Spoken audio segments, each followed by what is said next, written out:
बिस्मिल्लाहिर्रहमानिर्रहीम। अस्सलाम वालेकुम। मेरे चैनल पे खुशामदीद। देखें, हम कर रहे हैं चैप्टर मोनोपली का, जिसमें हम बात कर रहे हैं प्राइस डिस्क्रिमिनेशन की। लास्ट लेक्चर में हमने प्राइस डिस्क्रिमिनेशन इम्तियाज़ कीमत की पॉलिसी में दोनों मंडियों को मोनोपली में शो किया कि आपकी डोमेस्टिक मार्केट जो है वो भी, उसमें भी जारादारी है और आपकी जो फॉरेन मार्केट है उसमें भी जारादारी के हालात हैं। आज जो हमने एक स्पेशल केस करना है उसमें हमने बात करनी है कि आपकी दोनों मंडियां हों। प्राइस डिस्क्रिमिनेशन की ही बात होगी मोनोपली में, लेकिन मंडियां दोनों हों। एक मंडी में हो मोनोपली की सिचुएशन और आपकी जो दूसरी मंडी है उसमें जो हालात हों वो हों आपके परफेक्ट कंपटीशन के। Price and output determination under monopoly in domestic market and perfect competition in foreign market या डंपिंग केस। देखें, ये जो डंपिंग केस है ना, डंपिंग को कहते हैं उर्दू में इग़राक़ की पॉलिसी। एक डंपिंग की सिचुएशन हमेशा इलास्टिसिटी ऑफ डिमांड के फ़र्क की वजह से पैदा होती है, जो डिफरेंस होता है। चाहे दोनों मार्केट्स में मोनोपली की सूरत हाल हो, चाहे आपकी एक मार्केट मोनोपली की हो या परफेक्ट कंपटीशन की, जहां इलास्टिसिटी ऑफ डिमांड आपकी ग्रेटर देन 1 होगी, लेस देन 1 होगी या परफेक्टली इलास्टिक होगी, वहां पे डंपिंग की सूरत हाल का सामना जारादार को करना पड़ेगा। What is dumping? When the price of the monopolist product is lower in foreign market while in it is higher in the local market, it is regarded dumping। कि आपकी जो है एक जारादार अपनी शय की मुल्क के अंदर ज़्यादा कीमत वसूल करे और मुल्क से बाहर कम कीमत वसूल करे, तो इसको हम कहते हैं डंपिंग यानी इग़राक़ की policy. A special case of price discrimination is made when the producer is selling in two markets, one in which he faces perfect competition while in the other he has the monopoly। यही मैंने भी आपको बताया कि एक जो है वो मार्केट आपकी होगी डोमेस्टिक मार्केट मोनोपली की और फॉरेन मार्केट होगी आपकी मुकम्मल मुकाबले की। अब कहता है कि डिमांड कर for the product will be perfectly elastic for him in the market in which he faces perfect competition while the demand will be sloping downward in the market in which enjoys monopoly position। देखें, वो ये कह रहा है, देखें जी, वो ये कह रहा है कि ये जो आपकी डोमेस्टिक मार्केट में मोनोपली की सूरत हाल है, इसे तो करेगा ज़्यादातर इंजॉय। क्यों? क्योंकि उसकी मुल्क के अंदर पैदा करता शय का कोई करीबी नेमुल बदल मौजूद नहीं है, वो प्राइस ज़्यादा वसूल करेगा शय की। अच्छा, परफेक्ट कंपटीशन में ये जो आपका ख़त है हॉरिजेंटल OX के, ये डिमांड को रिप्रेजेंट करता है। आप जानते हैं यहाँ पे एवरेज रेवेन्यू बराबर होते हैं मार्जिनल रेवेन्यू के। ये ख़त बनता कैसे है? क्यों? प्राइस का तयन होता है डिमांड और सप्लाई की फोर्सेस से, इसलिए ये ख़त परफेक्टली इलास्टिक होता है। इंटरनेशनल मार्केट में एक मोनोपलिस्ट की हैसियत प्राइस टेकर की होती है। डिमांड और सप्लाई की फोर्सेस से जो कीमत तय पाई है, एक मोनोपलिस्ट उसी कीमत पे अपनी जितनी चाहे शय फरोख्त करेगा। लेकिन डोमेस्टिक मार्केट में ये जो गिरता हुआ एवरेज रेवेन्यू का ख़त है जो डिमांड को रिप्रेजेंट कर रहा है, यहाँ पे वो जितनी चाहे कीमत को वसूल कर सकता है, अपनी मोनोपली की सिचुएशन को एंजॉय कर सकता है। अच्छा जी, आगे वो कहता है such a situation might occur when a producer sell his product in his home market in which he has a monopoly and also in foreign market which is perfectly competitive.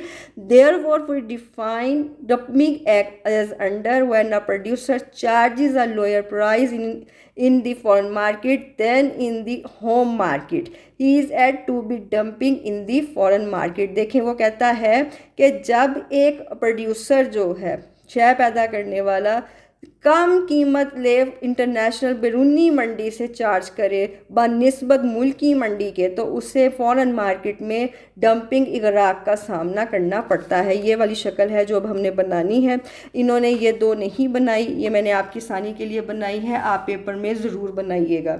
अच्छा जी, अब क्या हमने करना है, हमने ये दोनों जो मार्केट्स के ये खतूत है ना, इन्हें कंबाइन करके ये शक्ल बनानी है जिसमें हमने आउटपुट और प्राइस का बताना है। देखिए देखें जी, ये है आपकी सबसे पहले डोमेस्टिक मार्केट मोनोपली की।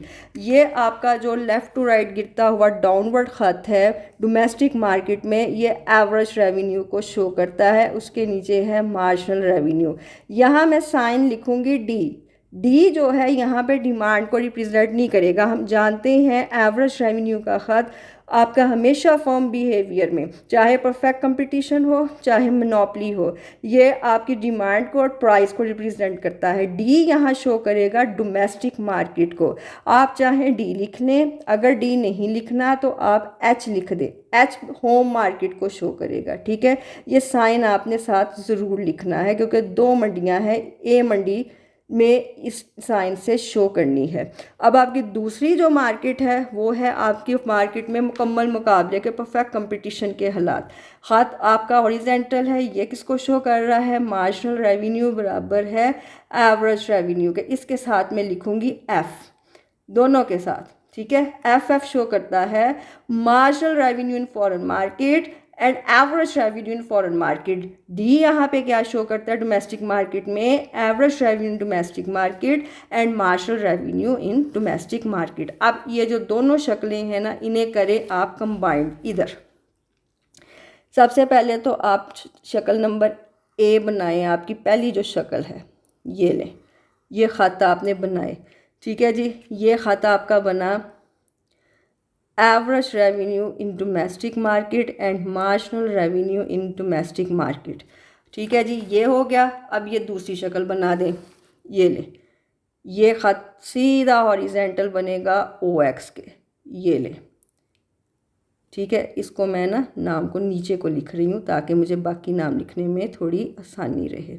चलें जी, ओ एक्स के मतवाज़ी है, परफेक्ट कंपटीशन का है, marginal revenue F is equal to average revenue in foreign market. ये हो गया। अब आपने क्या करना है, मैंने अभी आपको अर्ज़ किया कि हमने खतूत को कंबाइन करना है। तवाज़न कहाँ कायम होगा? तवाज़नी सूरत हाल की कंडीशन है कि मार्जिनल रेवेन्यू बराबर हो मार्जिनल कॉस्ट के, लेकिन इन प्राइस डिस्क्रिमिनेशन हम जो है वो समेशन लेते हैं मार्जिनल रेवेन्यू आपका मार्केट ए का और मार्जिनल रेवेन्यू मार्केट बी का। यहाँ पे ये देखें, ये वाला आपका मार्जिनल रेवेन्यू डोमेस्टिक मार्केट का, ये आपका यहाँ निशान पॉइंट दिख रही हूँ, पॉइंट जी। ये वाला ख़त इसको थोड़ा सा हाईलाइट कीजिएगा पेपर में। ठीक है, और ये साथ मिला जाके आपके परफेक्ट कंपटीशन के मार्जिनल रेवेन्यू के ख़त के यहाँ पे।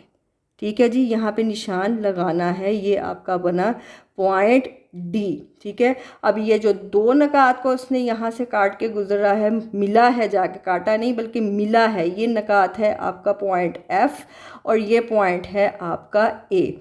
अब तवाज़न कहाँ कायम होगा? जहाँ पे सी एम आर ये जी एफ डी का ख़त है, इसे कहते हैं कंबाइंड मार्जिनल रेवेन्यू। ठीक है, या इसे कहते हैं एग्रीगेट मार्जिनल रेवेन्यू। ये दोनों खतूत का मजमुआ है ख़त, इसी पे हमने तवाज़न कायम करना है। कंबाइंड मार्जिनल रेवेन्यू बराबर हो मार्जिनल कॉस्ट के। ये बनाए आप मार्जिनल कॉस्ट का ख़त, ये बन गया। मार्जिनल कॉस्ट के ख़त ने पॉइंट ई पे कंबाइंड मार्जिनल रेवेन्यू जी एफ डी ख़त को कता किया। ठीक है, अब ये बना आपका तवाज़नी नुक्ता ई। आउटपुट कितनी होगी? ये ख़त खींचा ही हमने आउटपुट के लिए है, इसे अमूद को नीचे गिराएं ओ एक्स ख़त पे। ये हुई आपकी पैदावार जो है कितनी हुई? क्यू टी हो गई। अब तो ये आ गई एक। अब जो है वो डोमेस्टिक मार्केट का ये जो खतूत है मोनोपली की, यहाँ पे क्या होगी? तो ये जो पॉइंट एफ है जिसको हमने यहाँ से किया है, ठीक है, इसी ख़त पे एमसी जो है ना वो इसने काटा है, इसको इस ख़त तक फिर लेके जाएं, मिलाएं, ये लें।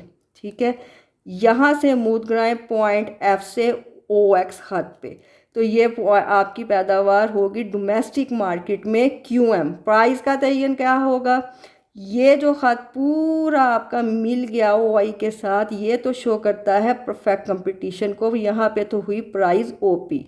डोमेस्टिक मार्केट के ये जो डाउनवर्ड स्लोपिंग खतूत हैं, उनका तयन प्राइस का एवरेज रेवेन्यू के ख़त पे होना है, समूद को ऊपर ले जाए।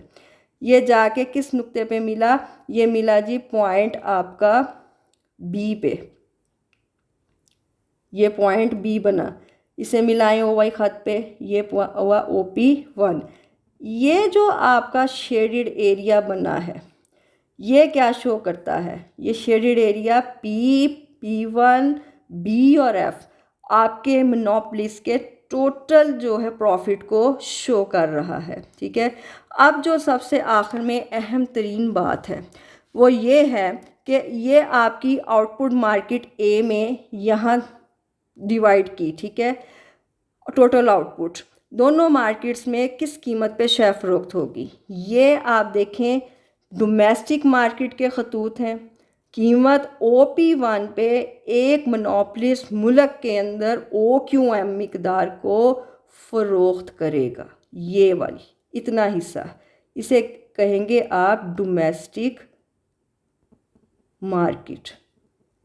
ठीक है जी, अब इंटरनेशनल मार्केट में कितनी मिकदार फ़रोख्त करेगा, OP कीमत पे ये QM से QT तक जो मिकदार है ये सारा हिस्सा यहाँ पे जाके परफेक्ट कंपटीशन की जो मार्केट है इसे ये शो करती है फॉरेन मार्केट। ठीक है जी, ये ले यहाँ पे OP कीमत पे OQT मिकदार फ़रोख्त करेगा।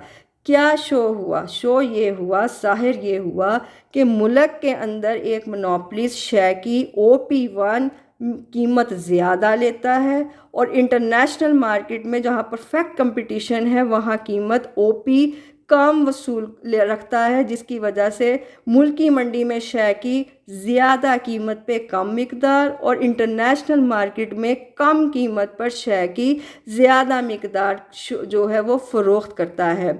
ये जो आपका P1 से P तक का हिस्सा है ना, ये ही प्राइस डिस्क्रिमिनेशन को शो करता है। In this way P-P1 difference in between both markets is the result for price discrimination. ठीक है जी, यही वो सिचुएशन थी जो हमने शो करनी थी। डंपिंग की सूरत हाल पैदा हुई क्योंकि एक मार्केट में वो ज़्यादा कीमत रख रहा है डोमेस्टिक में और इंटरनेशनल मार्केट में वो कम कीमत ले रहा है, तो डेफिनेटली डंपिंग केस है यहाँ पे, जहाँ पे एक में ज़्यादा कीमत और दूसरी में कम है। ये दोनों मार्केट में है। अब अगर आपको पेपर में ये सवाल पूछा जाए पार्ट्स में, हो सकता है आपको दोनों क्वेश्चन इकट्ठे भी आ सकते हैं पार्ट्स की शक्ल में कि दोनों मंडियों में मोनोपोली की सूरत हाल हो, तो वो जो आपने 3 पार्ट्स में लेक्चर किया है आप वो भी लिखेंगे। हो सकता है ये स्पेशल केस में पूछें कि आपकी एक मार्केट डोमेस्टिक हो और दूसरी आपकी परफेक्ट कंपटीशन की हो, तब आप इस क्वेश्चन को ज़रूर लिखेंगे। ठीक है जी, आपके जो है वो राइटिंग स्पीड पे डिपेंड करता है। अगर आप लेक्चर से मुस्फिद हुए हैं तो आप लाइक कीजिएगा, शेयर कीजिएगा, सब्सक्राइब कीजिएगा, कमेंट में राय का इजहार भी कीजिएगा। अल्लाह निगहबान।